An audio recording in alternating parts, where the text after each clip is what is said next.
Break के बाद स्वागत है आपका। आप देख रहे हैं शेयर बाजार सबका अधिकार, जहां हम आपके सवालों का जवाब देते हैं।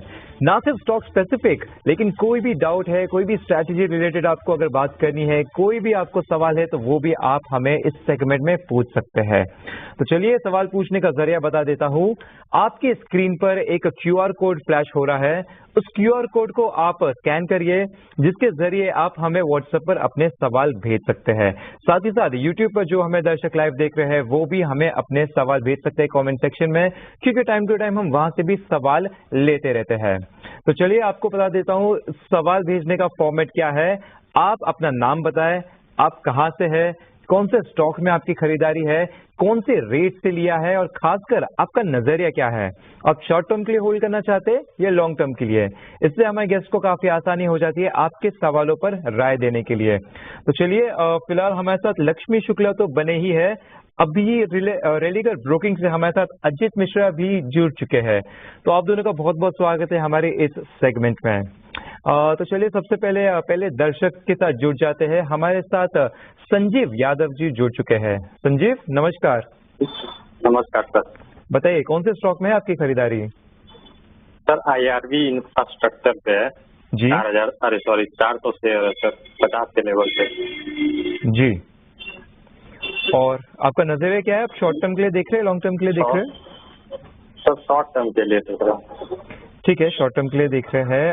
अजित जी आपके पास आना चाहूंगा। संजीव जी की खरीदारी IRB इंफ्रा पर है। 400 शेयर होल्ड कर रहे हैं 50 के भाव से।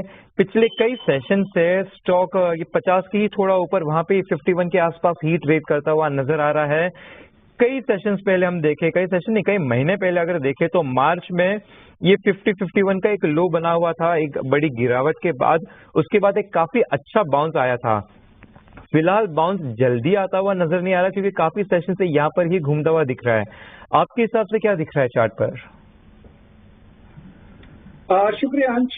बिल्कुल देखिए, यहाँ पे कहीं ना कहीं अभी भी नेगेटिव बायस ज्यादा हावी है। जितने भी सेशंस हुए हैं पिछले करीब 2 वीक्स में, सब में एक चीज ये है कि जितनी बार ये 53-54 के पास जाता है, वहां पे इसको एक प्रॉफिट टेकिंग डिक्लाइन देखने को मिलता है। तो अभी के लिए तो ये लग रहा है कि साइडवेज टोन कंटिन्यू है, और जहाँ पे 48 मेरे हिसाब से एक बहुत इंपॉर्टेंट सपोर्ट रहेगा। अगर वो ब्रेक हुआ तो फिर आप मान के चलिए एक नेक्स्ट लेग ऑफ डिक्लाइन शुरू हो सकता है स्टॉक में। तो क्योंकि इनकी बाइंग प्राइस के नजदीक है, 2 ऑप्शन है इनके पास। एक तो यहाँ पे एग्जिट कर ले, और जब ये एक बार 54 के ऊपर निकले तब बाय करें, या फिर 48 का एक स्टॉप लॉस जरूर मेंटेन करें। और रिकवरी के केस में 56-57 का जोन जब भी आए तो वहां पे भी प्रॉफिट बुक कर सकते हैं। ठीक है, तो ये है रणनीति आपको आपके स्टॉक पे मिलती हुई। चलिए संजीव तिवारी साहब हमारे साथ इस वक्त जुड़े हुए हैं, एशियन पेंट्स पर राय जानना चाहते हैं। संजीव जी नमस्कार, कहाँ से बात कर रहे हैं। नमस्कार सर। सर मैं बुराड़ी दिल्ली से बोल रहा हूँ। चलिए संजीव जी, हाँ आपने एशियन पेंट्स लिया है ना। हाँ जी। किस भाव पे लिया आपने Asian paints. Asian paints sir 2550 से लिया हुआ है सर मैंने, 10 शेयर है मेरे पास। ठीक है, मुझे ये बताइए कितना लॉन्ग टर्म के लिए। लॉन्ग टर्म ना।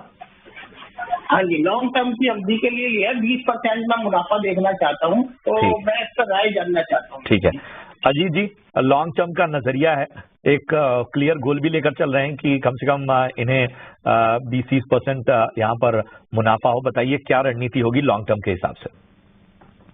बिल्कुल प्रशांत, देखिए एक्चुअली मैं काफी टाइम हो गया स्टॉक को इस रेंज में ट्रेड करते हुए, जो कि करीब 2500 से लेकर 3400, और अब दोबारा से ये 3 साल बाद करीब करीब उन्हीं लेवल्स के पास आ चुका है जहां से चलना शुरू हुआ था। तो ये लेवल्स काफी इंपॉर्टेंट रहेंगे, और जैसा कि इनका लंबी अवधि का नजरिया है, बट ये अगर ब्रेक होंगे तो प्रशांत यहाँ थोड़ा सा प्रॉफिट टेकिंग का प्रेशर और देखने को मिल सकता है, क्योंकि ये एक लिमिटेड अपसाइड एंटिसिपेट कर रहे हैं 20% का। तो इनको ये चीज ध्यान रखना पड़ेगा कि नीचे पे भी इनको कहीं ना कहीं एक कैप रखना पड़ेगा कि जिसके नीचे वो निकल जाए। अभी के हिसाब से तो मुझे ये लग रहा है कि 2500 काफी इंपॉर्टेंट है क्लोजिंग बेसिस पे, इन्हीं लेवल जिन पे ये ट्रेड कर रहा है। अगर इसके नीचे ये आपको क्लोज होता हुआ नजर आता है वीकली बेसिस पे, एक बार को आपको एग्जिट करना चाहिए जब तक कि कोई साइन ऑफ रिवर्सल नहीं बनते हैं। जब भी आप देखेंगे 2500 को होल्ड कर रहा है, तो फिर एक बार रिकवरी के केस में 2650 से लेकर 2700 का जोन देखने को मिल सकता है, तो वहां पे एक बार आप प्रॉफिट बुक कर सकते हैं। बिल्कुल, यहाँ पे अहम रणनीति और लेवल्स भी आपको दे दिए गए हैं एशियन पेंट्स पे। तो इसी के साथ अगले दर्शक के साथ जुड़ जाते हैं। हमारे साथ मुदस्सर जी शामिल है। बताइए। हेलो जी बताएं, अपना नाम बताएं, कहाँ से बात कर रहे हैं? मैं सरमन बोल रहा हूँ, पोरबंदर गुजरात से। जी सरमन जी, बताइए किस स्टॉक पे आपका सवाल है? सर मैंने रिलायंस लिया है 40 से। ठीक है। 1346 रुपए में। अच्छा ठीक है, हम इसको करेक्ट करेंगे। ये 1346 है, 1456 नहीं है। 1346 के भाव पे इन्होंने सरमन जी ने नजरिया बताइए, कितना समय दे सकते हैं? सर मैं रुक सकता हूँ 1 साल 1.5 साल तक। ठीक है अजीत जी, क्वालिटी स्टॉक, दिग्गज स्टॉक इन्होंने लिया हुआ है और हमने देखा कि पिछले दिनों करेक्शंस के बाद आज रिलायंस में एक जो है वो मोमेंटम नजर आ रहा है। 1346 इनके भाव से ज्यादा दूर नहीं है। लॉन्ग टर्म का इनका नजरिया है। रिलायंस में क्या राय होगी आपकी? बिल्कुल प्रशांत, देखिए यहाँ पे करेक्टिव टोन जरूर है, बट कहीं ना कहीं अब मुझे लग रहा है कि सेलर्स भी थोड़ा सा थक गए हैं जिस तरीके से इसमें पेस ऑफ डिक्लाइन काफी कम हो गया है। दूसरा इंपॉर्टेंट चीज ये है कि जहां से लास्ट टाइम चलना शुरू हुआ था, एक कंसोलिडेशन रेंज का जो ब्रेक हुआ था 1250 का, उसके भी काफी नजदीक है। तो दोनों ही फैक्टर्स ये इंडिकेट कर रहे हैं कि यहाँ से एक रीबाउंड की पॉसिबिलिटी बनती है, जो कि स्टॉक को करीब 1350 1360 तक पहले लेके जाए, और अगर वो लेवल क्रॉस होगा तो फिर 1450 तक के लेवल्स भी खुल जाएंगे। तो रिस्क टू रिवॉर्ड फेवरेबल है। 1250 के क्लोजिंग स्टॉप लॉस के साथ मेरे हिसाब से रिलायंस में आपको बने रहना चाहिए। बिल्कुल, यहाँ पे अहम लेवल्स दे दिए गए हैं रिलायंस पर, साथ ही साथ यहाँ पे होल्ड की राय भी दे दी गई है। तो अजीत जी, आपके पास ही आना चाहूंगा मैं अगले सवाल के लिए। यूट्यूब पर काफी सवाल आ रहे हैं, तो यहाँ से एक सवाल यूसुफ जी का है। अशोक लेलैंड पर ये राय जानना चाहते हैं लॉन्ग टर्म व्यू के हिसाब। दरअसल ये सवाल व्हाट्सएप पर हमें आया है रोतेश जी की तरफ से। टाटा मोटर्स पर इनका सवाल है। 100 शेयर होल्ड कर रहे हैं ये 800 के भाव से। स्टॉक दरअसल उसके आसपास ही ट्रेड करता हुआ नजर आ रहा है, लेकिन हम देख रहे हैं कि अगस्त हाई से देखें तो 30% गिर चुका है। स्टॉक काफी हैवी वेट है, एक बड़ा जाना माना स्टॉक है, और यहाँ पे 30% गिरता हुआ नजर आ रहा है हाई से।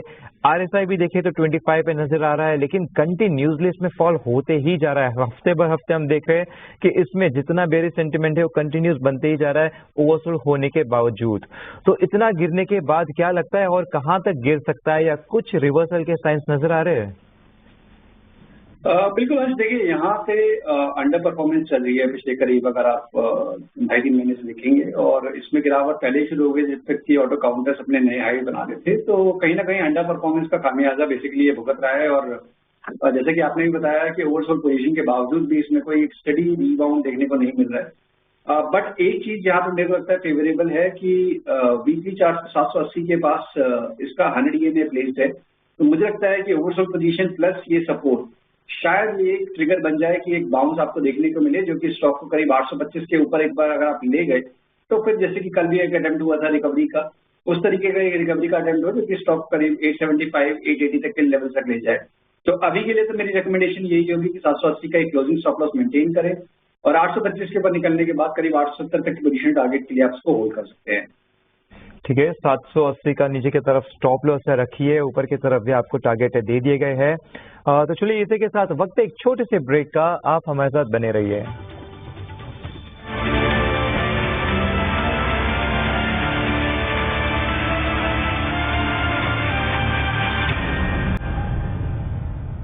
स्वागत है आपका ब्रेक के बाद। चलिए बढ़ते हैं आगे। विजय अग्रवाल साहब हमारे साथ इस वक्त फोन लाइन पर जुड़े हैं। विजय जी नमस्कार, कहाँ से बात कर रहे हैं? I am from Nashik sir. जी बताइए, कौन सा स्टॉक लिया है आपने, किस भाव पे लिया है, और नजरिया क्या है, कितना समय दे सकते हैं स्टॉक को?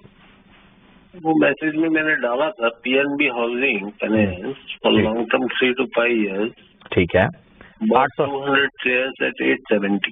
ठीक है 870 के भाव पे पीएनबी हाउसिंग, 3 से 5 साल का नजरिया। अजीत जी बताइए क्या रणनीति रखनी चाहिए? देखिए प्रशांत, काफी लंबे अंडर परफॉर्मेंस के बाद जिस तरीके से इसमें रिवर्सल हुआ था लास्ट ईयर, उसी को कंटिन्यू होते हुए नजर आ रहा है। ये ओवरऑल ट्रेंड जिस तरीके से आप स्टॉक को आप बढ़ते हुए देख रहे हैं, तो मेरे हिसाब से नेक्स्ट लेग में आपको शायद रिकॉर्ड हाइस को रीटेस्ट करता हुआ नजर आए, और क्योंकि इनका काफी लंबी अवधि का नजरिया है, मेरे हिसाब से इनको बने रहना चाहिए। और एज ए इन्वेस्टर अब जो बायस चेंज होगा वो अगर इस बार ये 700 के नीचे गया तब जाके दोबारा से ये बायस चेंज हो जाएगा। तो क्योंकि हम बात कर रहे हैं 3-4 साल की कम से कम, तो उस लेवल को एक पिवट पॉइंट की तरह ध्यान रखें। जब तक कि 700 के ऊपर डेफिनेटली बने रहे, नए हाइस के लिए 1400 पहला टारगेट है। बिल्कुल, यहाँ पे एम लेवल्स पीएनबी हाउसिंग पर आपको दे दिए गए हैं। इसी के साथ अगले दर्शक के साथ जुड़ जाते हैं। हमारे साथ तुकाराम जी शामिल है। गुड मॉर्निंग, बताइए। मनोज और पीएनबी पे राय जानना चाहते हैं, पंजाब नेशनल बैंक पे। इनकी खरीदारी की जो प्राइस है वो काफी अच्छे स्तरों पे है। इन्होंने 29 रुपए के भाव पे खरीदारी की हुई है। तो बताएं अजीत जी, 29 रुपीज पे बाइंग की हुई है उन्होंने पीएनबी में, और लॉन्ग टर्म इन्वेस्टर हैं, क्या राय होगी आपकी? देखिए, काफी अच्छे लेवल्स पे बाइंग है और ऑलमोस्ट 3 टाइम्स अभी तक स्टॉक यहाँ पे ट्रेड कर रहा है। एक करेक्शन के बाद भी अभी तक यहाँ पे उनको एक अच्छे प्रॉफिट्स बनते हुए नजर आ रहे हैं। देखिए प्रशांत, इस बार इम्पोर्टेंट ये हुआ है कि बैंकिंग में जिस तरीके से रिकवरी के अटेम्प्ट दिख रहे हैं, पहले क्या होता था कि प्राइवेट बैंक लीड करते थे, पीएसयूज लास्ट लेग में आके आपको पार्टिसिपेशन दिखता था। बट इस बार थोड़ा सा उल्टा हो रहा है कि आप देख रहे हैं कि पीएसयूज इनफैक्ट लीड कर रहे हैं कुछ केसेस में, जैसे कि SBI, bank of Baroda, Canara bank, PNB, सभी में आपको देखा है कि अच्छा रिकवरी देखने को मिला है।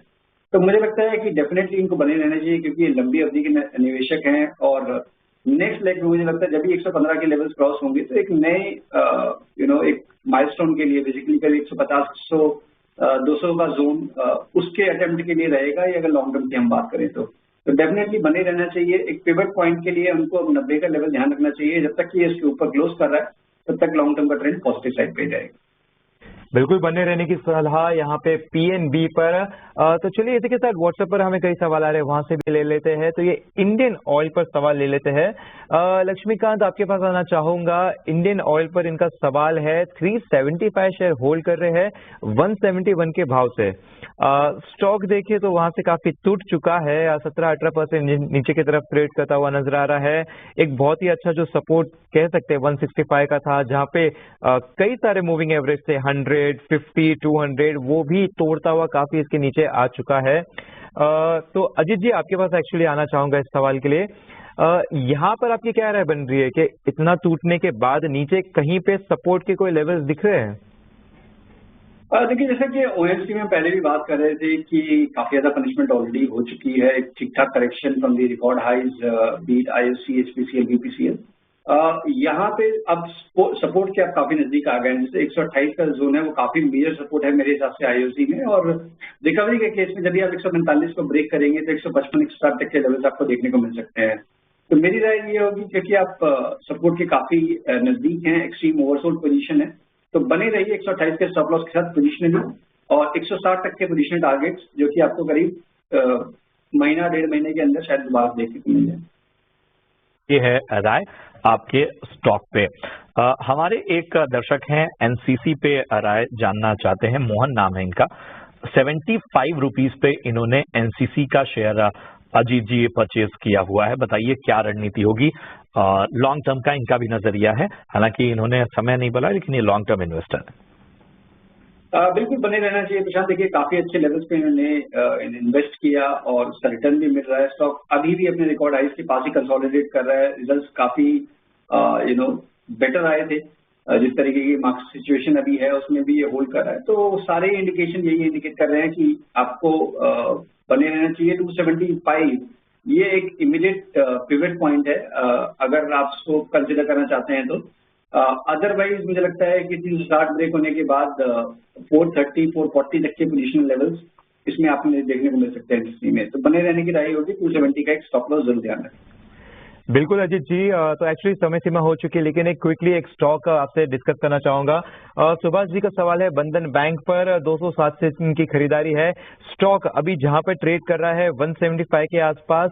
चार्ट पे देखें तो 170 का काफी अच्छा लेवल नजर आ रहा है। हम अप्रैल महीने से देख रहे कि यहाँ के आसपास से काफी बड़े बड़े जंप्स दिए, कुछ 20-25% का भी स्टॉक उसके ही पास ट्रेड करता हुआ नजर आ रहा है। एक क्विकली इसमें बता सकते हैं कि आपको क्या नजर आ रहा है? देखिए, अंश एक अंडर परफॉर्मिंग काउंटर है। बिल्कुल 170 के पास आने के बाद एक बाउंस जरूर देखने को मिलता है, बट अगर आप इसी को कंपेयर करेंगे कि आपने अगर HDFC में, ICICI और एक्सिस में इन्वेस्ट किया होता उस पूरे ड्यूरेशन पे, तो आपको किस तरीके के रिटर्न होते। तो मेरी राय ये होगी कि नुकसान हो रहा है, आप एक बार को नुकसान ले लीजिए, और जो भी हमने बात की कि प्राइवेट बैंकिंग मेजर्स में HDFC, ICICI, एक्सिस, इन तीनों में जो भी आपकी प्रेफरेंस है उनके हिसाब से आप इसमें इन्वेस्ट कर सकते हैं। बिल्कुल। तो चलिए इतने ही सवालों को शामिल कर पाएंगे इस सेगमेंट में। जाने से पहले अजीत जी जरा डिस्क्लोजर बता दीजिए। Thank you. सो बेसिकली देखिए, जो भी स्टॉक हमने डिस्कस किए हैं, पर्सनली किसी में भी मेरी होल्डिंग नहीं है, बट हमारे क्लाइंट्स के पास पोजीशंस हो सकती हैं। बिल्कुल, बहुत बहुत शुक्रिया अजीत हमारे साथ जुड़ने के लिए। तो फिलहाल मुझे और प्रशांत को दीजिए इजाजत, लेकिन आप बने रहिए ET Now स्वदेश के साथ। नमस्कार।